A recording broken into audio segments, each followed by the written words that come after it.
Bom, quando a gente fala de aumento ósseo vertical, a gente precisa lembrar sempre que eu preciso de uma membrana que seja não absorvível, que se mantenha ali em posição dentro de 8 a 11 meses, mais ou menos. Então, eu preciso que ela se mantenha ali.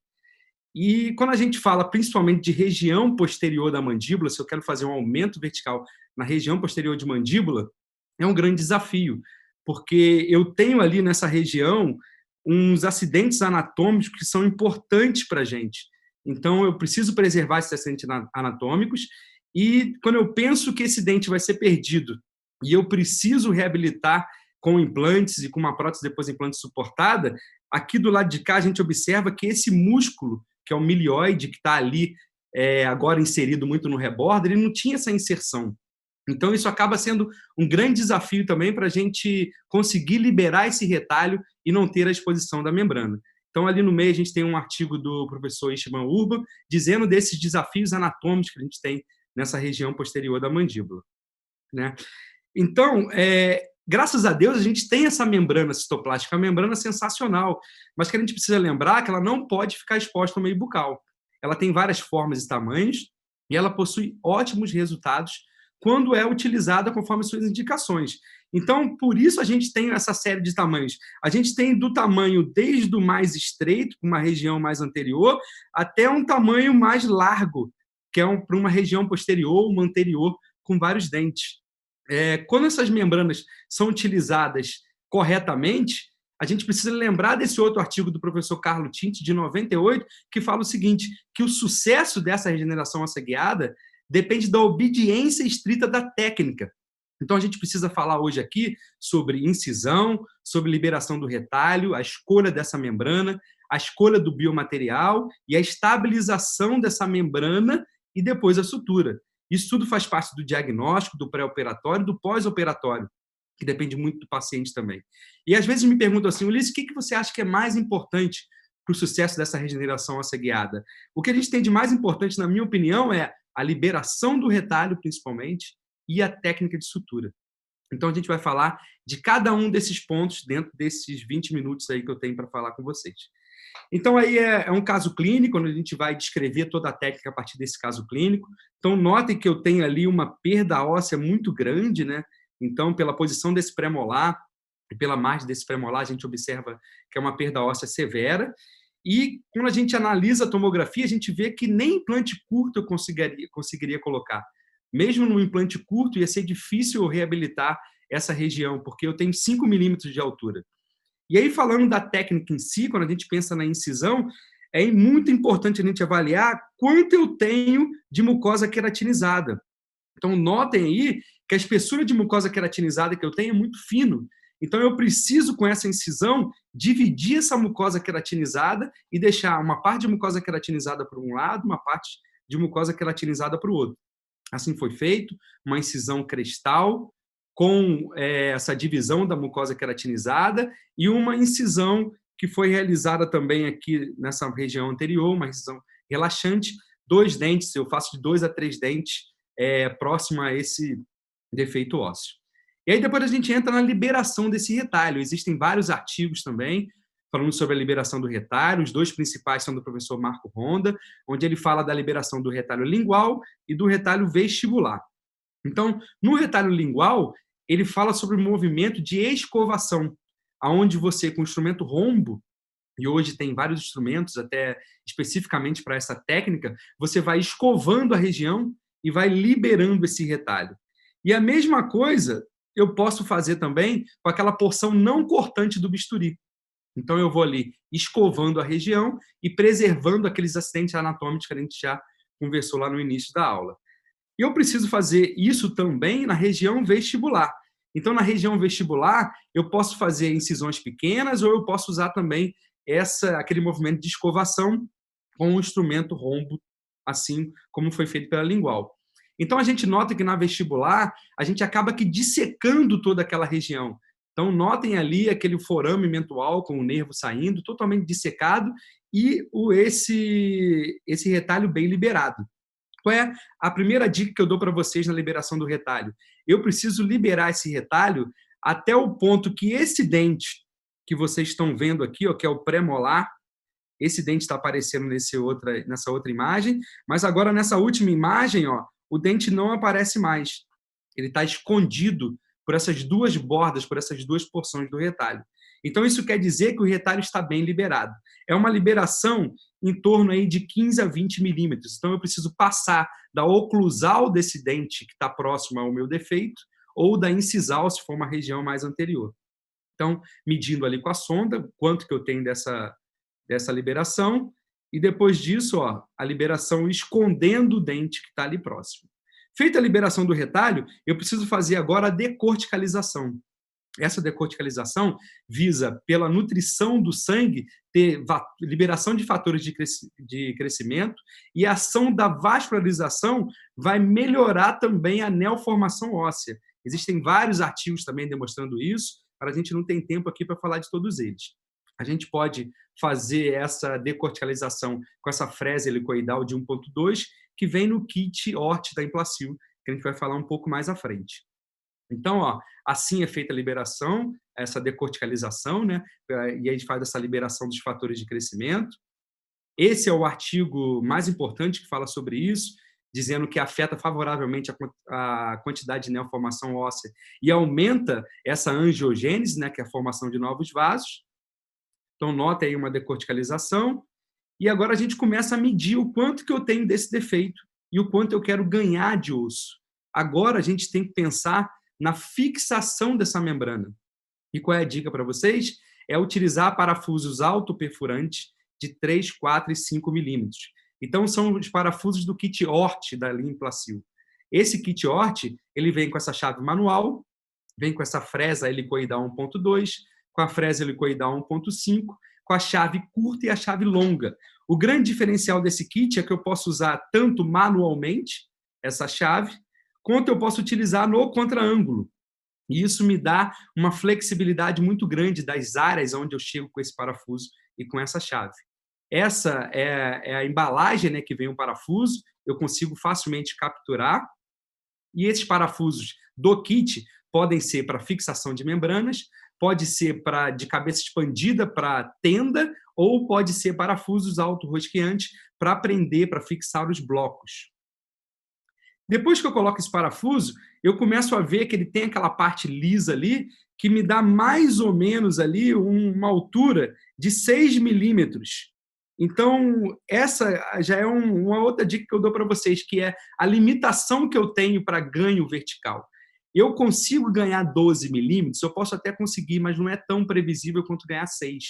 Então, qual é a minha previsibilidade? Qual é a limitação para eu ganhar cada vez que eu preciso fazer um aumento ósseo vertical? Você vai ganhar, em média, ali de 4 a 6 milímetros cada vez que você precisa. Então, se você precisa ganhar 12 milímetros, você já tem que avisar o paciente que você vai precisar de 2 procedimentos.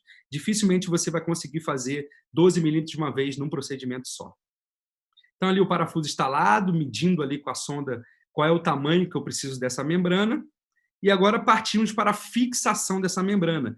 Primeiro, fixando pela lingual ou palatina, e depois verificando aquele parafuso de tenda se eu tenho realmente um espaço ali para esse biomaterial. Agora, eu gosto sempre também de customizar essa membrana. Então, de acordo ali com aquele meu defeito, eu faço a customização, fugindo de algum acidente anatômico que é importante. E aí eu já venho com o meu biomaterial. A dica do biomaterial é utilizar biomaterial heterógeno, 50%, com 50% de autógeno. Nesse caso, foi utilizado BIOS com biomaterial colhido autógeno através dessas fresas coletoras. Misturado um material no outro e inserido lá por debaixo da membrana. Então, agora a gente pode fechar ali como se fosse uma tampa e fixar essa membrana pela vestibular. Essa fixação não tem também uma quantidade ideal de parafusos. É importante que a gente consiga fechar toda essa margem da membrana. Então, aqui, por exemplo, eu utilizei 2 parafusos pela lingual e 3 parafusos pela vestibular, sendo que um estava mais na região do rebordo mesmo em si. Depois a gente passa agora para a sutura. A sutura, tem muita gente que me pergunta, Ulisses, não pode usar fio de polipropileno? Não pode usar fio de seda, fio de nylon? Não, gente. A indicação é utilizar fios de PTFE. Ele tem algumas vantagens que são muito importantes. Então, ele é biologicamente inerte, 100% de PTFE. ele é monofilamento, então impermeável à penetração bacteriana, extra macio, isso quer dizer que ele não vai tensionar nem rasgar as bordas desse retalho e vai proporcionar maior conforto para esses pacientes. Além disso, ele é não absorvível, então eu tenho a certeza da manutenção e o fechamento dessa ferida por esse período que eu falei que é de 8 a 11 meses. Ele não tem memória, então o nó fica muito firme. Além disso, também ele acompanha esse edema que o paciente tem, então ele acompanha abrindo um pouco ali aquelas fibras dele, depois fechando novamente, mas ele não abre aquele retalho e a agulha dele é uma coisa sensacional. E o que todo mundo me pergunta também é que fio eu vou comprar.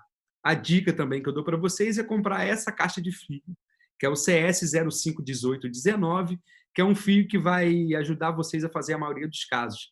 Então, é um fio indicado para regeneração óssea guiada, mas que vai te dar também uma opção muito grande, aí, um leque de opções para fazer outros casos também.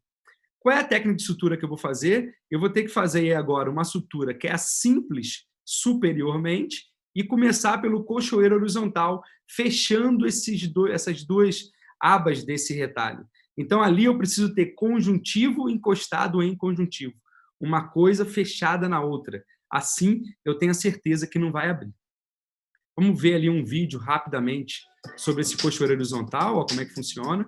Você entra pela vestibular, sai pela lingual. Notem que ali eu tenho conjuntivo encostado. Volto agora pela lingual. E saio pela vestibular, fazendo o cochoeiro horizontal e dando um nó que fica muito firme. Depois de todo esse cochoeiro horizontal feito, eu parto para o ponto simples interrompido. Então, notem ali que eu tenho cochoeiro horizontal mais inferiormente e o ponto simples fechando essa região mais superior.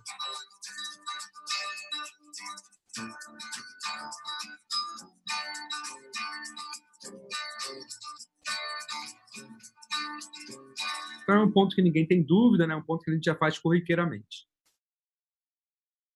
Agora, a gente tem essa imagem, que é os pontos cochoeiro horizontais fechando toda essa tensão do retalho e os pontos simples mais superior fechando mais ainda esse retalho lá em cima. E nessa região mais anterior, os pontos fechando a minha relaxante.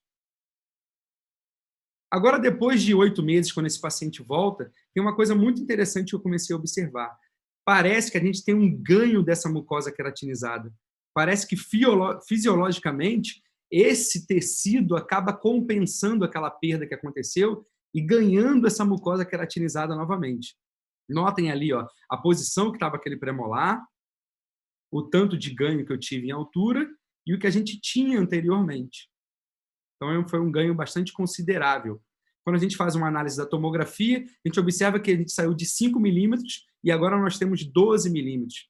Então, um ganho bastante considerável e agora sim a gente consegue colocar um implante de tamanho regular. Agora, uma anestesia para a remoção dessa membrana e quando a gente começa a remover essa membrana, começa a abrir esse retalho, a gente nota essa característica acinzentada da membrana, que é uma coisa que dá aquela tranquilidade para a gente. Nossa, é sinal que está tudo bem. É sinal que tem osso ali embaixo. Olha lá que beleza. Ó. Então, notem lá a estabilidade dos parafusos, a membrana ali com aquela borda bem selada. Agora também, essa chave que vai no contraângulo ajuda muito na remoção desses parafusos. Então, é uma chave que, para essa região lingual, por exemplo, dificilmente você conseguiria chegar com a chave manual, mas o contraângulo, como você quebra a cabeça dele ali, você consegue fazer isso. E olha a quantidade de osso fantástica que a gente consegue ganhar utilizando essa membrana. Então, aqui, depois de 8 meses, depois de 8 a 11 meses, a gente tem um osso que está marmorizado. Quando a gente faz uma comparação do que a gente tinha, a gente nota que aquele parafuso de tenda está coberto pelo osso. Eu não consigo mais enxergar esse parafuso de tenda. Agora, fazendo ali, descobrindo esse parafuso, onde é que ele está, notem que esse parafuso foi totalmente coberto, inclusive aquela região ali cruciforme, né, onde pega a chave. E nessa região a gente colocou 3 implantes já no momento da remoção dessa membrana. Foram colocados 3 implantes clone Morse. Então notem ali o sangramento que eu tenho, um osso que está vivo, né? É um osso que realmente sangra, tem ali já aquela neoformação óssea. E os implantes clone Morse que foram colocados foram no Maestro. Então, infelizmente, depois eu vou mandar o vídeo aí para vocês, através aí dos canais que eu tenho. Eu tenho os vídeos desses implantes sendo instalados, todos eles entraram com 60 newtons. Então, é um osso que realmente está marmorizado, é um osso que é muito duro, muito firme. E aí os implantes instalados, mantendo ali aquela posição, buscando um polígono, né? Um triângulo, e a sutura realizada. Essa sutura final pode ser com um fio de nylon, por exemplo, não tem problema. Eu quero finalizar com essa frase que diz o seguinte: sonhar grande e sonhar pequeno dá o mesmo trabalho. Então, é do Jorge Paulo Lemann, essa frase. A dica para vocês é: sonhem grande, então, já que dá o mesmo trabalho, vamos todo mundo sonhar grande. Muito obrigado e até a próxima.